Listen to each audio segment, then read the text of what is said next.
चलिए अब हम स्टार्ट करते हैं डिस्क्रीट सीरीज। डिस्क्रीट सीरीज में और इंडिविजुअल सीरीज में फ़र्क क्या है कि जैसे डिस्क्रीट सीरीज में आपको एक ही टीम के या एक ही क्लास के अलग अलग बच्चों के मार्क्स दिए। यहाँ पे क्या होगा, अब आप क्या करेंगे, बाय चांस यदि आपके स्कूल में क्लास में स्टूडेंट्स हैं या फिर आप जो भी चीज़ें नंबर लेके आ रहे हैं उनमें कोई रिपीटेशंस आएंगे। रिपीटेशंस का मतलब है, हो सकता है कि 7 नंबर 10 बच्चों के आ रहे हैं, या 50 नंबर 4 बच्चों के आ रहे हैं, या 40 नंबर 2 बच्चों के आ रहे हैं। तो ये होती है हमारी डिस्क्रीट सीरीज। तो discrete series also called frequency array और ungrouped frequency distribution. Value of variable shows the repetitions, मतलब ये जो वेरिएबल्स हैं अभी क्या दिखाएगा, रिपीटेशंस दिखाएगा। तो इस रिपीटेशंस को हम जो शो करते हैं हम फ्रीक्वेंसी के द्वारा शो करते हैं, एफ जिसको हम बोलते हैं। तो आप देखेंगे जैसे 2 यदि मार्क्स हैं किसी बच्चे के तो 2 मार्क्स वाले कितने बच्चे हो गए, 10 बच्चे। 3 अगर मार्क्स हैं तो कितने बच्चे हो गए, 16। 4 अगर मार्क्स हैं तो कितने बच्चे हो गए, 11। तो इस तरीके से हम देख सकते हैं कि जो ये है वेरिएबल है एक्स, और ये जो एफ है ये इसको हम बोलते हैं फ्रीक्वेंसी। फ्रीक्वेंसी इसका मतलब है कितनी बार वो रिपीट नंबर हो रहा है। अब हम इसको तीनों ही सीरीज में कैलकुलेट करेंगे, डायरेक्ट, शॉर्टकट और स्टेप डेविएशन। सबसे पहले हम डायरेक्ट को डिस्कस कर लेते हैं। डायरेक्ट मेथड हमारा क्या था कि जब हम किसको मल्टीप्लाई करते हैं, sigma F x upon sigma F, और ये सिग्मा एफ को ही हम क्या बोल रहे थे, एन कह रहे थे, है ना। अब आप देखेंगे एफ एक्स, तो एफ मल्टीप्लाइड बाय एक्स, तो एफ एक्स हो जाएगा एफ इंटू एक्स, तो 20 इंटू 10 इंटू 2 20, 16 इंटू 3 कितना हो जाएगा आपका 48, 11 इंटू 4 44, 8 5 जा 40, 6 6 जा 36, 7 4 जा 20, 8 8 3 जा 24 और 9 2 जा 18। अब आपको करना क्या है, आपको इस पूरी सीरीज का जो एफ और एक्स का मल्टीप्लिकेशन आया इसका आपको टोटल कर लेना। तो जब आप यदि इसका टोटल करते हैं, ये जो आपका टोटल आ रहा है ये आ रहा है कितना आपका 258। Sigma F X is equal to 258। अब आपको क्या लेना है, एफ का टोटल लेना है। तो यदि आप एफ का टोटल करेंगे तो 2 3 5 4 9 और 6 15 और 8 23 और 11 34 और 16 50 और 10 60। तो जब आप सिग्मा एफ का टोटल कर रहे होंगे ये आपका आ रहा है 60। अब आप कुछ नहीं करेंगे, आप इसको उठा के पूरा का पूरा फॉर्मूले में पुट कर देंगे। तो सिग्मा एफ एक्स आया आपका 258। अब आप उसको डिवाइड कर देंगे काय से, 60 से। जब आप इसको काटेंगे 60 से तो आपका जो वैल्यू आ रही है वो आ रही है 4.30, 4.30। ठीक है, ये हो गया हमारा मीन, है ना। कौन सी सीरीज में, डिस्क्रीट सीरीज में, कौन से मेथड से, डायरेक्ट मेथड से। ठीक है, अब हम डिस्कस करते हैं किसको। तो ये आप काटना तो आप काट लेंगे, डिविजिबल करना है खाली इसको। ठीक है, तो डिवाइड जब आप इसको 2 से काटेंगे फिर शॉर्ट करते हुए इसका आंसर कितना आ रहा होगा 4.30। शॉर्टकट मेथड में आपका जो फॉर्मूला था x bar equal to A plus sigma F D upon sigma F, और जो स्टेप डेविएशन में आपका फॉर्मूला था वो था x bar is equal to A plus sigma F d dash upon sigma f into c. दोनों में खाली डी डैश का फर्क है, एक में डी है और एक में डी डैश है।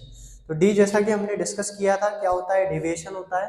अभी जो डेविएशन होगा ये काय से होगा कि जो आप एक अज्यूम्ड मीन अज्यूम कर रहे होगे। तो हमने बाय चांस एक्स जो आपका वेरिएबल दिया है इसमें अज्यूम मीन किया 5।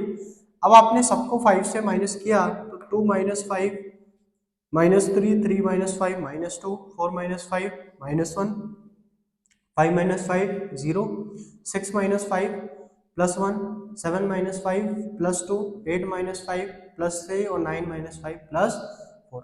अब आपको जो शॉर्टकट मेथड है उसमें चाहिए क्या, उसमें आपको चाहिए summation of F into D.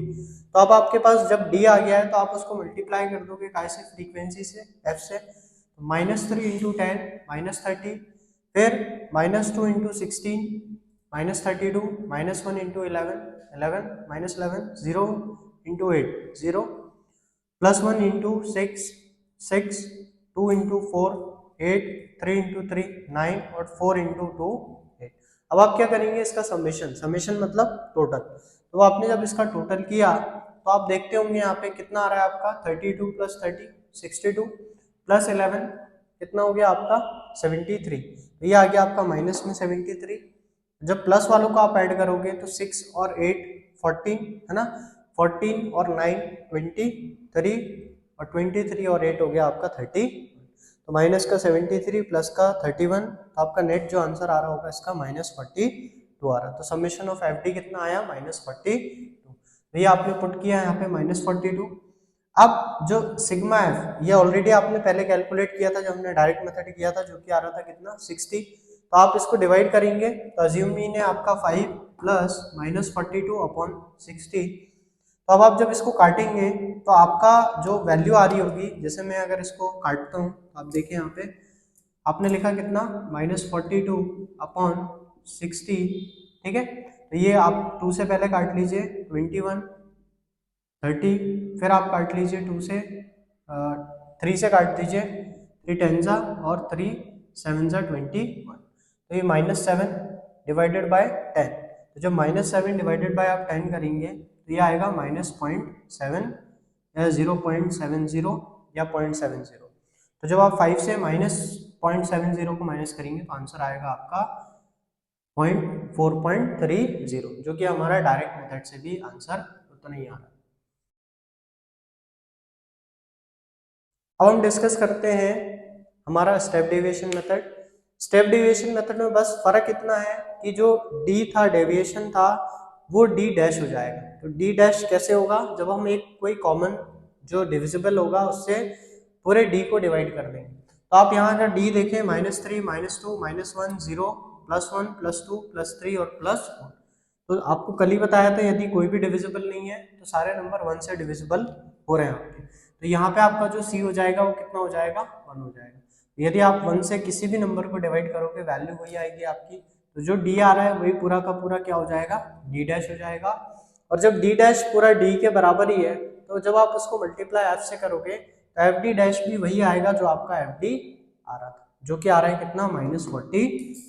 अब आप वही सेम पूरा क्वेश्चन आप पुट करेंगे इसमें अज्यूम मीन की वैल्यू 5 प्लस -42 अपॉन कितना 60 इंटू 1। सॉल्व सेम सॉल्व देख रहे होंगे आप, दोनों में कोई डिफरेंस नहीं है। तो ये आ गया -0.70।